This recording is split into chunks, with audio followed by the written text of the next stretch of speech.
word had come to us, and Josue has it here. And again, I'm not saying this to draw credit. I just want to put it out there because it's out there. So Marcus apparently was on. Let's see how many y'all backpedal. Go ahead. Huh?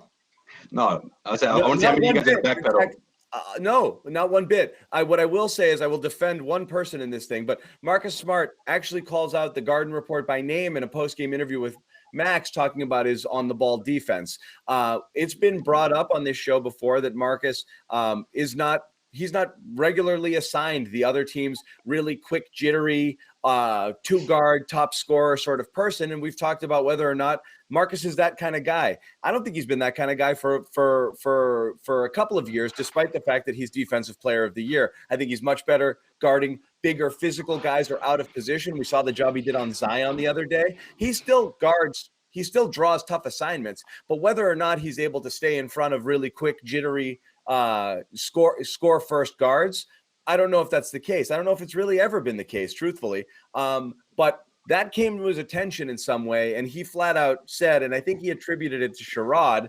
Well, I don't think Sherrod has said that, but Sherrod might have been part of a conversation about that that's BS. I thought he was the one that said the shiftier guards, though, if I'm not mistaken. I'm not gonna lie. Directly to Sherrod. Sherrod said, with the shiftier guards, I'm not quite sure he can stay up with them. So I agree with that. I agree with that, but the fourth I've said that a lot, so I'm going to eat it. I've said it a bunch before Sherrod started coming on the show. That's true. It's possible Sherrod said it himself, but I don't remember. John, you've been saying that since last year. That's true. Is there a quote or something, or I don't know. I don't know where he got it. But Jimmy's all scared. Look at Jimmy. No, I feel like I'm out of the loop. I don't know. You went in on Marcus, bro. You went in on. No, he's asking. Do you have sound or a quote from Smart? The bad news is he watches the Garden Report, so watch what you say, Jimmy. No, I just didn't know if we had sound on it. You're gonna love Marcus now. No, my opinions won't change. I mean, we've talked about Marcus a million times. I think he's great at what he does, and listen, what we say won't determine what Marcus Smart's role or career arch is here in Boston. So no, he plays better, Matt. Yeah. We might get credit for this. Friday night was his best defensive game of the year. Remember, best defensive game. What did Marcus do? He played phenomenal defense and he didn't shoot a lot. If we're gonna eat that one, and that's the Marcus Smart you get the rest of the year, we'll eat it. We'll take it. What about what I was talking about when we started the show? The fact that he's been taking over the point guard duties and doing a damn good job at it. I mean, like. For the things that he does bad, it's just like I feel like most Celtics fans, not just you, John, a lot of Celtics fans, they just completely forget all the other stuff. And it's just like, well, wait a minute. Because the team isn't 500, okay, yeah, I can understand your frustration, but who's the bigger scapegoat than Marcus Smart? Since last year, everything falls on Marcus. He just comes back, and then they drop a couple games. Oh, Marcus is doing that shooting thing again. It's just like, well, wait a minute. That's part of the problem, but it's not the whole issue here. That's not like get him out of town issue, right? It's not that serious. It's not that deep. Our comments were pretty glaring about him too because of his notoriety as a phenomenal defender. But we've talked about Jason Tatum and Jaylen Brown as well, who while they haven't honed their reputations in on being all-world defenders, were crucial defenders on this being a top 5 defense last year, and they have slipped as well. So you can say Smart, Brown, and Tatum. All 3 of them have slipped because of the bigger offensive load that they've taken on. That usually happens in the NBA. Right. It's just a natural thing. Kawhi Leonard, if you look at Kawhi Leonard these last 2 years, he has not been a very good defender, and he's known as the best defender in the universe. You see that. You see it based off of assignment choices. The last time they played Kawhi, he's not guarding Tatum. Yeah. No, and that's and that's, it's all this blame we're placing on everybody's a little imperfect because should Smart be the third option on the team like he has been for most of this year? Probably not. He should be on the bench and fixating on defense. But because of the roster that Danny Ainge put in place, that's the role that he had to take on. So, it's not us just drilling Smart saying he's being lazy or, he's not even physically the defender he's in the past. We know he's capable of it. But on this team, in this current role, a fact is a fact. He just hasn't been the same defender this year. No. Fine. Yeah, fine. I mean, listen. That's fact. Yeah, but it's not get him out of town type of level, though. We're not. He's a polarizing player. Look, I know, he's always been a polarizing player, Josue, because his value supposedly transcends the numbers or what you see, or it's based on intangibles. And that's where always, no matter what, that argument's going to go, because you're going to see its stat lines, you're going to see shooting percentages, you're going to see those games where he's, jacking tons of threes, games where he has lapses, he has a 3-point friggin' heave the other day and then breaks down, the next 3 plays after that, and the Celtics kind of fought, go in the tank against New Orleans. There's a lot of there. He's a polarizing figure because of, look, I mean, we're not talking about, people forget about Marcus Smart a lot of times, like the waves they've ridden with him as an organization over the years. I mean, there was times where the question was, can you keep this guy around anymore? And obviously he's righted that ship, and he's kind of taken on the role of like the spiritual, and emotional leader on the team. But I mean, this guy's been all over the map with it. And then you throw in inconsistencies and inefficiencies. He's a lightning rod. He's always been, he always will be, till years after he's gone. That's not going to change. Yeah, but okay, let me ask you this, John. How many times have you mentioned that he's all NBA defense? How many times have you ever on this show, have you ever mentioned it? I've mentioned it to talk about whether or not it's legit. Yeah.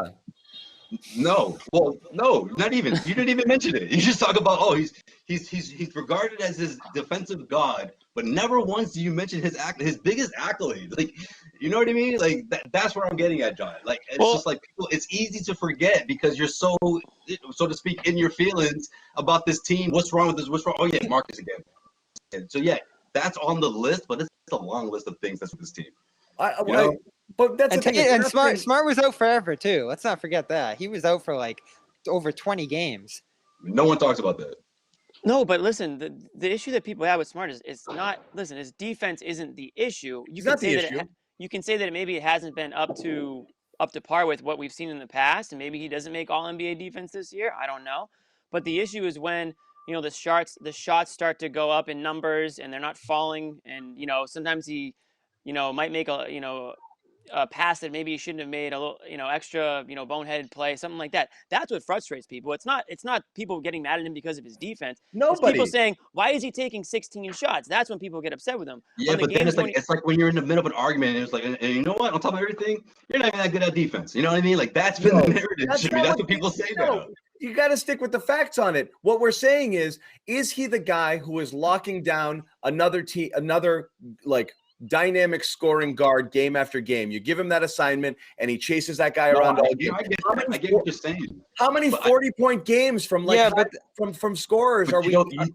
Did the Celtics eat this year? You're literally pointing out that you can still be good at defense and not necessarily be that. And literally, if that's the criticism, which is Marcus Smart is a terrific team defender. He can guard lots of different positions, so his defensive versatility is a huge asset. But the one knock on him defensively, where I think he gets more credit than he necessarily deserves, is he's not locking down the other team's best player on a night in, night out basis. And you've had a lot of guys go for 40 against the Celtics team. So if you have a guy, and we've said that about Jalen too, if these guys are supposed to be real defensive stoppers, you shouldn't be eating as many of those games. And I understand it's team defense. That's the criticism. Nobody's saying he's not a great defender. Of course he is. He does a million different things defensively. We're literally talking about one aspect of his game on the defensive side. That's the other side of it too. It's not going to be one guy who's shutting down another player in this defense. It's a team thing. That's just not how it works. And that's how Avery Bradley started to slip on the end a little bit too, because he was trying to make up for Isaiah, and there was a lot of switching and a lot of handoffs and stuff. So again, this defensive meltdown, it's not about Smart. It's about Tice early on this year, and Thompson certainly, who wasn't doing a good job, and Tatum and Brown. Like, everybody's been involved in this. Grant's been a disaster. Like, it's just a whole team failure on the defensive end. And I think that's probably why Smart gets frustrated with this, because he knows that. And when you start pointing out individuals within this, it can get a little bit touchy. I mean, we can talk about Kemba too. Like, at the end of the day, he's just not a great defender because of his size, and it is what it is. They attacked him early in this one, hard, and he got hammered. Yeah. So you can give him credit for his positioning and all that, because again, this team plays team defense. It's switching, it's handoffs, it's all that stuff. No one. It's all switching anyway, so it doesn't really matter who you're starting on in this and that. This is a small. Again, this is a nitpicky aspect. if the Celtics played like tear through the screens and like stay with your man and, had Smart face guarding Jamal Murray or whoever it is in games, you might see a different result for Smart. He might actually be capable of locking down in that way, but it's tough in today's league. Like the league, even since like Marcus Smart came in the league has changed so much. We talk about that all the time, and you have to like sacrifice a little bit now in the individual pieces because teams can just so easily get Smart off of Murray or whoever else. I don't know who would be in this game, Rozier, and get Rozier onto Kemba. Like they can do that at will. And so that's where it gets tough for great guards like Smart who want to D up a guy one-on-one.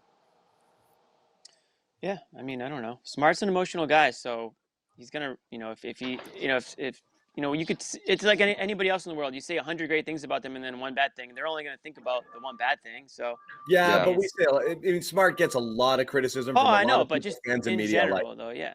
He's like I said, he's a lightning rod type of guy. His shooting's a big one. Smart is the least.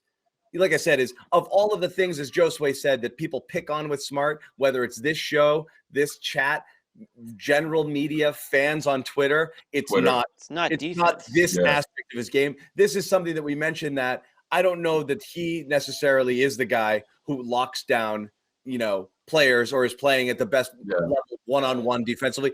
That's the least criticism. Most of the stuff with Smart is the shot selection and the other thing. So yes, he definitely gets criticized for stuff. This is such a small sliver of it. And it doesn't detract from his overall defensive presence on the court. So but again, it's a strange thing for him to get, of all the things to get nitpicky about, or for him to get upset about from the criticism. I think we saw him earlier in the year. He got really testy on the shot thing, right? How many times were people asking him about it? And he's like, I'm a shooter. I'm going to friggin' shoot. Yeah. Look, you have a guy like Smart. That's what he believes you can't be successful unless you have some type of ego, right? Now let's defend it. He feeds off of it, Let's defend this a little bit too, though, because this team factually has not been a good defense this year. It's the same team, it's the same personnel, and they went from 5 to within the last month like 24th.